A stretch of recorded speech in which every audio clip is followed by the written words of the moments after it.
When your rival calls you the standard, the trash talk is over.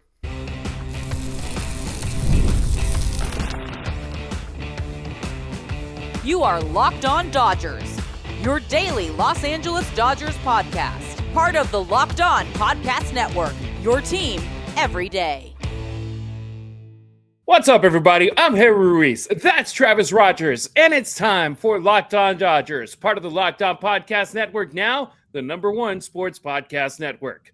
On today's show, Edwin Diaz officially back in the World Baseball Classic for Puerto Rico. We're going to dive deep on one of the most fascinating arms in the organization, River Ryan.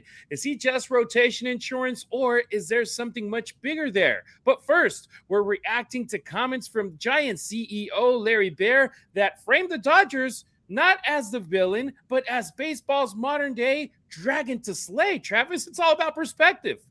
Yeah, everybody's chasing him. The Giants maybe more than everyone else. The Giants and Dodger rivalry, one of the greatest in sports. Can't wait to get into it on today's episode of Locked On Dodgers.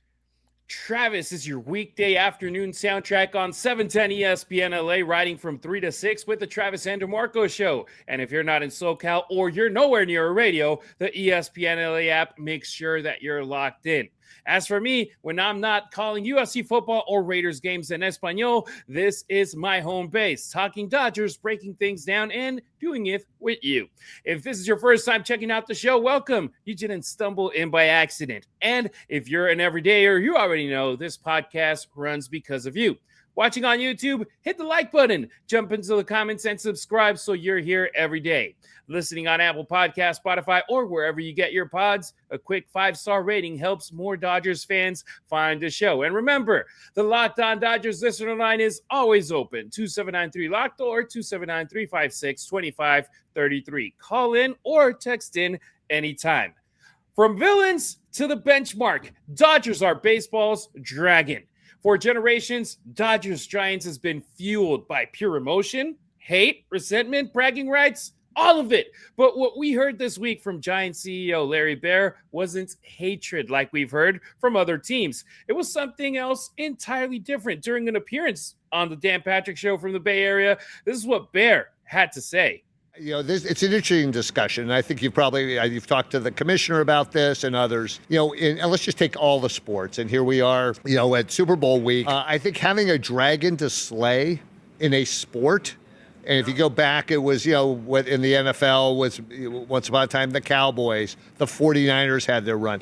That's not all bad. The Yankees did that in baseball. You could say that's the Dodgers now. Having a dragon to slay isn't necessarily a bad thing for the sport. We want to beat the Dodgers, and we want to be at the top of the division, and one day we want to be the dragon to slay. Baseball is unpredictable as well. When we won 3 championships in 2010, 12, and 14, we weren't predicted to win any of those years. And we didn't have a top 5 payroll any of those years. So hats off to the Dodger organization, because they've done it with obviously high-priced players, but they've also done it with farm system and development. I mean, if there's somebody who could talk trash however they want to about the Dodgers and bring down the way that they do things, is the Giants. And Travis, I'll give respect where it's due. Shout out to Larry Baer. I liked what he said right there. He described them not as villains, but as the ultimate measuring stick, the team that everyone is chasing. And in his words, the Dodgers are the dragon of Major League Baseball. And that framing matters. I think it does too. And I particularly appreciate the fact that he talked about the drafting and the development. I think that's the part that almost always gets lost in the sauce when we talk about the Dodgers. And I understand why, because you have Shohei Ohtani, and then you go out and you get Kyle Tucker, and you go out and you have Mookie making what he makes, and Freddie, and right on down the line with all of Blake Snell. Just, we get it. Yamamoto, a lot of guys make a lot of money. Understood. But they're also able to kind of backfill all of this stuff with drafting the right guys, developing the right guys, being very savvy on the margins about who they go after and get. And that Larry Baer mentioned that while also saying that they are the dragon to slay, I think speaks to him understanding what it takes to build a winning organization. If it were just money, money helps. Don't get me, we all understand it. It helps. But if it were just money, then the Yankees would win a lot. The Cubs would win a lot. The Giants, I think, have spent money over the years, but it's both of those things, and that he understands it. As far as having a dragon, I think he's right. I do. I think that having the big bad wolf in the league is useful. There should be a team that everybody is trying to get on their level, and that is the Dodgers right now. Now, as long as there is a chance, and I think he brings up the most important thing, and there's always a chance in baseball. Baseball is wildly unpredictable. You never know exactly what's going to happen. Now, the Dodgers have, kind of stacked the deck to a point that we have a good idea of what's going to happen up until September and October. But once October gets here, I think then that's when he's right. That you don't have to win more games over 6 months than the Dodgers. You have to win more games over a week than the Dodgers, and that does happen. I don't want to say occasionally. It happens kind of regular. It's baseball. It happens all the time. So I appreciate what he's saying. I think he's right on both fronts. Yeah, and him bringing up that part of the development of the scouting, the infrastructure, the consistency that the Dodgers have, that's the part that should make Dodgers fans smile. And I'll be 1,000% honest, and this is a Dodgers podcast, so I'm pretty sure there's a lot of folks that feel the same way as me. If there's one franchise that I hate in sports more than any other, it's the San Francisco Giants. I see that orange and black logo anywhere in the street, and I say, bleep the Giants. And my wife is like, how do you even see a Giants hat? I could see it from a mile away, because that's the rivalry that I just enjoy the most in sports. And one of my best friends, he's a Giants fan. So it's not about me not liking their fans. It's about me, just that franchise, them winning those 3 championships like he's mentioned in 2010, 12, and 14, and the Dodgers having to wait behind without being favorites. These guys did it. So the Giants know exactly what frustrates them, the same way that we did when they were winning. The Dodgers right now don't just reload, they replace. They don't have cycles, they have standards. And this is a franchise right now that I love it, that coming up from the Bay is where that respect is coming from, where he said it. We want to be in their shoes. We want to be the dragon that everybody wants to slay. And coming with all the negativity that the Dodgers have received from the rest of baseball, I feel that this right here is putting things into perspective and saying it's like, hey, guys, not everybody is going to be talking trash about you. You also have teams in your own division that are going to, because Travis, who have they been competing for the likes of Shohei Ohtani, for the likes of Blake Snell, who literally was with them a year before he arrived with the Dodgers, or even Aaron Judge, who everybody wanted Aaron Judge? It was the Giants. They are trying to throw money at players, but the players aren't choosing them. Yeah, the Giants are in a weird spot because they are offering money and people are just saying no and choosing to take other people's money. And that would be a weird spot to be in, where you're not getting beat on the economics. You're just getting beat because people are choosing other teams. So that's a challenge for them. I kind of going back to your dislike, hatred of Giants fans. I get it. Look, they're in the way. They've been in the way for a long time. This goes back to New York a million years ago. This goes back to when I was a kid and Joe Morgan running around second base with his fist in the air, hitting a home run off Terry Forster to knock the Dodgers out of the playoffs when the Giants were a terrible team that year. This goes back to Mike Piazza beating up on the Giants when the Giants won 105, 106 games one year and kept them out of the playoffs before there were wild cards. So this makes it fun, having somebody that's in your way, that makes it even more fun to beat. As far as the Dragon goes, this is we've heard this before. Larry Baer is the more recent guy to say this, but Peter Seidler, the late owner of the San Diego Padres, said we're trying to slay the Dragon up the road. They know. Steve Cohen, the owner of the Mets, is saying they're trying to build what the Dodgers have built in New York with the Mets. And really smart guys that run these teams that want to win look at the Dodgers because they understand it. And these are guys that are willing to spend money too. These aren't guys that are throwing their hands in the air and saying, "Oh, we can't afford that. We can't do it." I'm sure a lot of people saw this. The Dodgers take about 75% of their revenues and put it back on the field. Those teams at the bottom spend about 20% of their revenues and put it back on the field. I get it that the pile's bigger, but the percentage is the percentage, and the Dodgers are spending more money of their own money than they are on anything else. But those guys understand what it takes to build a winner like this. The Giants are trying to do it. The Padres have been trying to do it. The Mets have been trying to do it. And that's why they talk about the Dodgers the way they do. And they say the Dragon up the road. It's not disrespectful. It's the ultimate sign of respect that they're trying to get on that level. No doubt about it. And when you brought up Steve Cohen, it brings back the memories of right after Guggenheim purchased the Dodgers with Mark Walter, Magic Johnson, Stan Kasten being the face of the new ownership group. What did they do? They went over and they were aggressive. They traded for Adrian Gonzalez. They went over and got Carl Crawford, and they tried to make this team a winner. And it took them all the way to 2020. In a pandemic shortened season to win the championship. And then it took them all the way to 2024 to win it all in a full season and do it again in 2025 when they were this close to losing it in Toronto. So it's not success overnight that the Dodgers have. It feels that way because they're the franchise that right now, if you have a shortened way to see things, they're winning. It's like, well, they've been wanting to win now for over a decade. And the Dodgers right now, they aren't just a rival anymore. They're the standard in baseball for teams like the Giants, like the Padres that want to be in their shoes. All right, next on Locked On Dodgers, there's a name Dodgers fans need to keep tucked away as rotation insurance in 2026. River Ryan. He's older than your typical prospect coming off Tommy John, and yet evaluators are whispering front of the rotation upside. Breakout candidate or just emergency depth? We're breaking it all down. Hiring isn't just about finding someone willing to take the job. It's about finding the right person with the right background who can actually help your business move forward. And if you want candidates who match what you're looking for, Indeed sponsored jobs is the move. Because instead of hoping the right person stumbles across your post, Indeed helps you match with quality candidates by boosting your job listing to the people who fit your specific criteria, like skills, certifications, and location. If I were hiring, I wouldn't want someone who can fake it till he or she makes it or someone who can help. I'd want someone with real experience who can jump right in.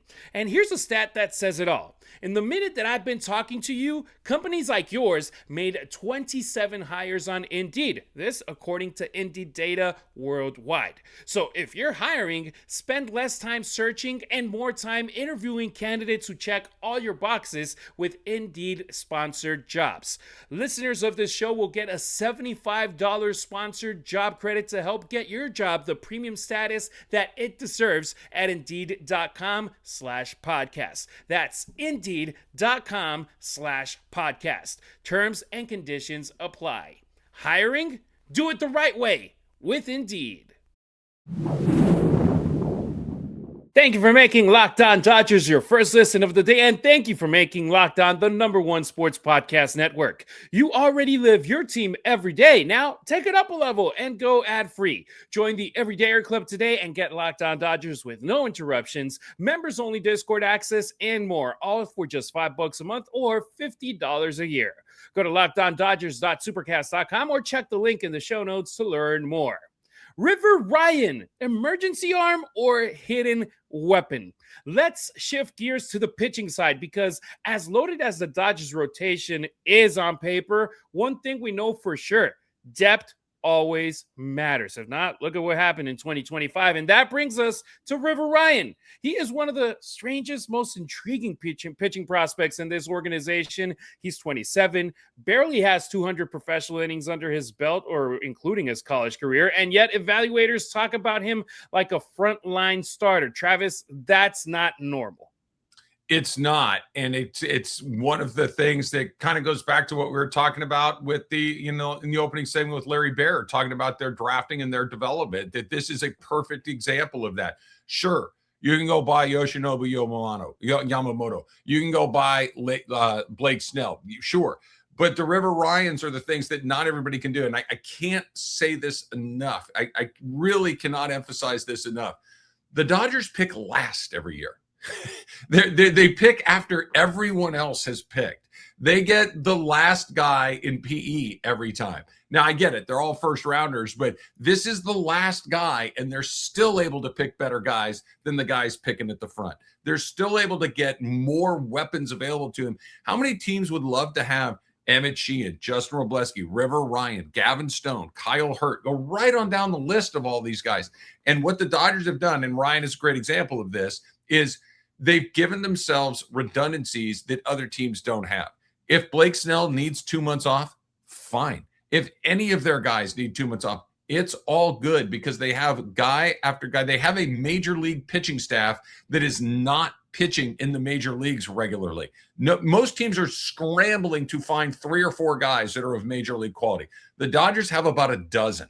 That is a ridiculous, embarrassment of riches. And yes, some of that is bought, but a lot of it is developed, and Ryan's right near the top. Now, it is peculiar that he's as young as he is and he's had injuries and all of these other things. But I think this is the year, Harry. I think this is the year that he gets a chance to go out there and do it, because I don't think Shohei is going to make 35 starts. I don't think Blake Snell will make 35 starts. I bet the house that Tyler Glasnow doesn't make 35 starts. We'll see whether Roki Sasaki is stretched out and ready to go. There's going to be ample opportunity for him to go in there. And if he succeeds, again, this is another drafting and development thing for the Dodgers. If he's great and those guys are healthy, then you can flip him for something else that you may need. Those guys are so valuable in so many different ways. And he's the next on the list. Yeah, and this guy, he was a two-way player coming out of Division II, UNC Pembroke, and he actually wasn't drafted by the Dodgers, but they evaluated him when he was with the Padres. He was an 11th round pick in the draft, and the Dodgers traded Matt Beatty to the Padres, got River Ryan back, and then he started focusing on pitching with the boys in blue. Of course, he popped off in 2024 before his elbow gave out, but those 4 big league starts, a 1.33 ERA. It was definitely a small sample size, but the stuff was undeniable. Travis, he spoke with the media at FanFest on Saturday. Let's hear what he had to say about his recovery and where he's at right now. Towards the end of the year in the rehab process, I had 4 live outings. Unfortunately, the AAA season was over, and I couldn't go out and do any rehab outings. So it was either kind of jump straight into the playoffs or take a normal off season, build up for 26, and that was the consensus we came to. And I feel great. I mean, feel healthy, feel strong, ready to go. It's definitely a long process. I've been injured before with taking some time off, so it wasn't like anything bombarded on me as far as anything I couldn't handle. But yeah, it was just really cool to dive into my health a little bit and, put some weight on. I mean, before I got hurt, I think I was like 195 pounds, and now I'm hovering around 225. That's helped a lot. The rehab process was a big learning curve as far as like putting time into my body and developing a really good routine for me to get ready to go out there and perform. There's a huge difference between gaining 30 pounds and like I did it during football season, just eating, than him, which he ate a lot of calories, but he also hit the weights like a madman. And Travis, you as a former pitcher, you could see River when he was playing with the Dodgers in 2024. He was a skinnier guy and he was throwing hard. And if your body isn't built for that, you're going to struggle on the long run. He understood that. And you just heard it right there in that soundbite. He put 30 pounds of muscle in his body, and that's just going to make him stronger. Sure. 30 pounds is a lot. I mean, that is a lot. Let me say it again. That's a lot of weight to put on in a relatively short period of time, especially if it's good weight like he's talking about to try to protect himself. Now, I would push back a little bit that it's going to make him healthier. If anybody knew how to keep anybody healthy, no one would get hurt. Nobody knows anything. Maybe you should lose weight. Maybe you should gain weight. Maybe you should stretch more, stretch less, lift more weights. Nobody knows. If there was a way to keep pitchers healthy, no pitchers would get hurt. Everybody is playing it by ear and trying to figure it out. But, being stronger always seems to be a pretty good idea. It may increase velocity and all those sorts of things. But, he's just another. I was thinking about it. The Dodgers have had so many guys like this, and I'm not saying that they're stylistically similar, but guys that come in with incredible upside. Some of them pop, some of them don't. We talked about Bobby Miller on this show a few weeks ago, and he was the big thing until he wasn't, and now he's probably hanging on to his Dodger career by his fingernails. Tony Gonsolin, Dustin May, these guys were guys that were stalwarts in the rotation, guys that started postseason games for them, guys that, Tony Gonsolin's case, made an all-star team. Really good pitchers. They're gone because this is what they do. They just keep churning these guys out one after the next. And it's funny, just a quick little aside. I'm sure a lot of our everydayers, a lot of our listeners probably do the Baseball Reference Immaculate Grid every day. I do it too. And on Saturdays, they very rarely use teams. They just use categories. So like this many this many that. And I always try to do it on Saturday, use nothing but Dodger players, right? It's very, very easy to do it when it's a pitching grid. It's a little more challenging to do it when it's an offensive grid. The Dodgers have always prioritized pitching. They have always had ample arms in their system to do what they do. And I just think Ryan is another one of these guys that, look, he may turn out to be great. He may make a bunch of starts for them. He may take the ball in the postseason. I wouldn't be surprised. I also wouldn't be surprised if he were on a different team in the middle of the year. I also wouldn't be surprised if he really never got a really long extended look because other guys stay healthy, but they have the option to do all three. And what's one part of criticism that this is just nitpicking that I've seen from folks is the health of Dodgers pitchers. Oh, this guy's on the IL. Oh, that guy's on the IL. And River Ryan, he just focused his offseason now, including the 2025 season that he was out of action, on durability. And now that has him with no restrictions. That's positive for this player. It's going to give him the best opportunity for success, hopefully here, if not with another team. I was seeing Keith Law's rankings. He had him 55th in baseball in his top 100 prospects, and The Athletic, he had him number 5 in the Dodgers organization. And he just had his article where he posted the top 20 Dodgers prospects, and he said, hey, River Ryan could be, in my opinion, the best pitching prospect in baseball if he was healthy. If you can get even close to that, I think it would be fantastic for the Dodgers. Me personally, I would love to see him stay with a team, but just putting that out there in the universe, I'm pretty sure there's going to be other general managers, other front offices from other teams saying, wait, you said what? Oh, let's go get him before the trade deadline in case he's available. Every team needs arms. Every team. The one team that might have a surplus of arms is the Dodgers. And, you know, they're reluctant to move him because you just think about last year. Kind of the similar setup that we had last year when May and Gonsolin were here and Kershaw was here and all these other guys were going to be a part of this. And how are you going to find innings for all these guys? And then all of a sudden in the middle of the season, like, I don't have enough arms to go around. You always go through more than you think you are. So Sheehan, Kasparius, Dreyer, like all those guys started coming up out of nowhere. Go through it, and it's just that the Dodgers were able to, you know, throw another guy in that would be a number. Emmett Sheehan would be a 2 or a 3 on every team. I think Justin Robleski would be a 2 or a 3 on just about every team. We'll see what Ryan looks like. Gavin Stone was phenomenal for the Dodgers 2 years ago. He was their best pitcher for the most part of that season until he got hurt. He's coming back as well. So they have a lot of potential solutions to whatever injury issues they run into. And it does seem like the Dodgers have had more injury issues than some other teams, but I think that's more anecdotal than everything else. I think every team has pitching injuries. That's just the way that baseball's played in the 21st century. In my opinion, Ryan isn't just an emergency depth guy. He might be a legitimate difference maker, and that's a lot to say when you have a rotation as deep as the Dodgers do. All right, coming up on Locked On Dodgers, one of the biggest what-ifs in World Baseball Classic history gets a sequel. Edwin Diaz is officially back with Puerto Rico 3 years after that freak injury that changed the way players, teams, and insurers viewed the WBC.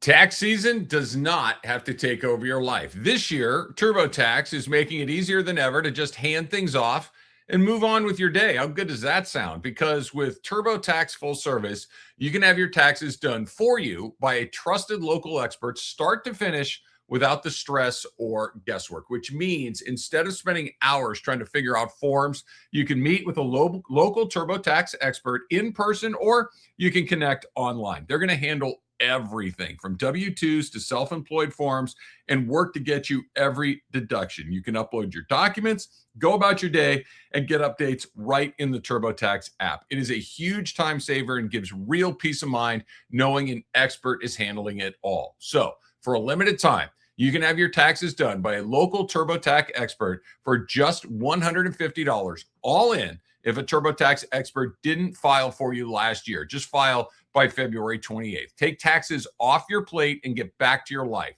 Visit turbotax.com/local to book your appointment today. Don't forget to follow Locked On Dodgers not only on YouTube, but on X, Instagram, and TikTok as well. You can find Travis on social media at Travis Rodgers on X and Instagram. Meanwhile, I'm at Harry Ruiz on X, at Harry_Ruiz on Instagram, and at Harry Ruiz_ on TikTok. All right, let's keep it moving now. Edwin Diaz is back with Puerto Rico in the World Baseball Classic. Travis, we all remember that image of him celebrating with his squad going with a win, and then out of nowhere, he's injured. He's out for the entire 2023 season with the Mets. But now, after recovering from that injury, after becoming once again the best reliever in baseball, he returns to this tournament. What's your opinion regarding this? I'm glad he's back, because that was just it was just a bummer, even though he's, a member of the Mets at the time and pitching for Puerto Rico, that in a celebration, jumping up and down with his teammates after a win. It was just so disappointing and such a drag for a guy that's fun to watch. Even when Diaz wasn't pitching for the Dodgers, with the celebration with the horns and him coming in, he's kind of an electric personality. He's really exciting to watch. So it was a drag to see him go down. I like Dodger players playing in this tournament. I think it's good for them. I think them getting a chance to, sharpen their skills in incredibly intense environments, especially for Dodger players, is important, because, Edwin Diaz has pitched in the postseason, so this isn't brand new for him, but the expectation of, hey, we're going to the playoffs. The Dodger line is win the World Series or you did not do what you were brought here to do. That's a pressure that I think is new for a lot of these guys. And pitching for your country is real pressure. It is a real pressure cooker, and you have to perform at a level in these things. So I'm excited he's back. Cross your fingers that he stays as healthy as he can, that all of the Dodger that all the guys on every team stay as healthy as they can. But I like it. I like my guys that pitch in this tournament. If they want to do it, I love it. They like it. I love it.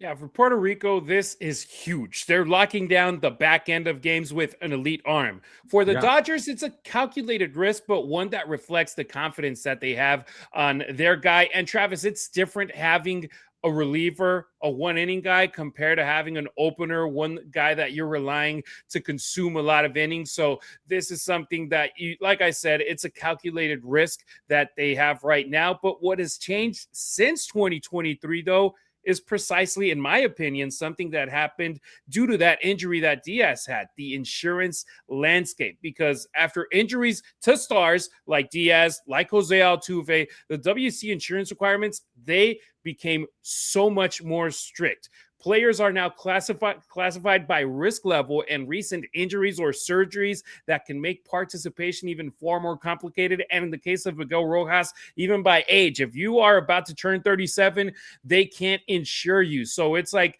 this tournament, I love it that they're trying to get the allure of like the World Cup that happens every 4 years in soccer, but they still have parts where it's controlled by Major League Baseball, and these players are paid by those Major League Baseball franchises that the league controls their interests, and they have to protect those interests. So it still has steps to take, and hopefully everybody makes it through without needing to use those insurance dollars like the Mets did in 2023 and be like, all right, at least we had our tail covered right there. Yeah, there's an expression that I've always enjoyed, and it makes sense to me. And when you're trying to figure out a way to do something that's maybe not perfect, I always kind of come back to it. It's don't let perfect be the enemy of very good. And the WBC is very good. Is it perfect? No, but I think it's a very, very good tournament. And it's a drag that players, like we talked about Miguel Rojas, this is why you got to be an everydayer and come in here and listen to us each day, that don't get to play. But for the most part, you're getting most of the guys that you want that want to play here. The insurance thing, and we're dealing with numbers that are so massive. Everybody wants to try to hedge their bets to make sure that they're covered to the best they can. And I certainly understand it. But this tournament will always have a little bit of an element of this, because the fact of the matter is there's no good place to put it, right? You can't stop down the season in the middle of the year for a couple of weeks to play this tournament when teams are already cranked up to try to go and win their own divisions and World Series and stuff. And I wouldn't want Shohei Ohtani in July to stop and go play over there, just like I'm sure that the Mets wouldn't want, or the Yankees wouldn't want Aaron Judge to go do the same thing. I understand that.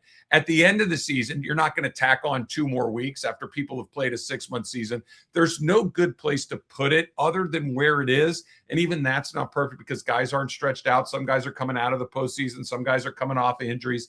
And that's why these insurance things are always coming up. That's why there's always this should he or shouldn't he, or should he be allowed to, or should he not be allowed to. It just doesn't live somewhere naturally the way that it could in some other sports. But I still love it. I'm excited to see these guys, and I'm not going to let perfect be the enemy of very good. Yeah, and if there's a major sport in the United States that's international, it's baseball. It goes beyond our borders left and right more than basketball, which is catching up with Europe getting a lot of players. But football, it's mostly American. You go look at soccer, they're starting to get some stars from other places too, like Leo Messi, but it's mostly American players. You look at baseball, and we know, hey, you got a lot of Latino players. You got a lot of players from Canada.